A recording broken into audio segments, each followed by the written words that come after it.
E de outro informe, quanto paciente na Aruba com HIV está difícil para visa, já ainda tem gente tem medo para se testar.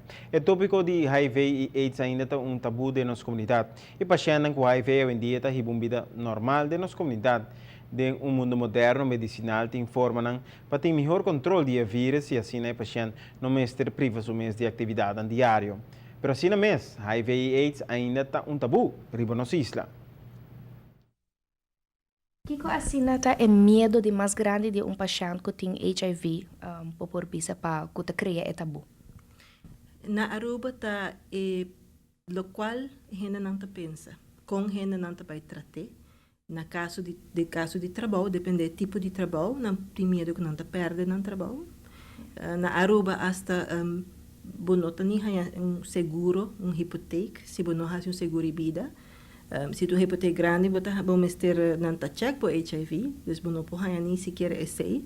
Então, também diz para pensamento de que a gente não está juzgado de je, mas também consequência não prático.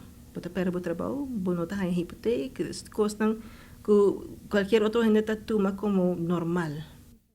É justo que a quantidade de pacientes com HIV está seguir crescer, pero passar com exactitud quanto paciente tem na Aruba com HIV, é um mistério.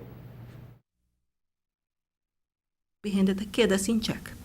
Na nota vai controlar, na nota vai teste, diz para medo. Ou portanto não teste na outro país, na outra caminho, para a gente não de Aruba não sabe, não atende o resultado. Nós temos um candidato extra, nós temos de toda idade, nós temos opinião, nós temos opinião, nós temos de toda idade. Mulher, homem, esse não cambia. E na Caribe, nós sabemos que a incidência de HIV está mais alta que na Europa. Nós queremos que seja mais coisa, mas tem gente que não está teste, do qual nós sabemos, tem menos, do qual a realidade está na Aruba.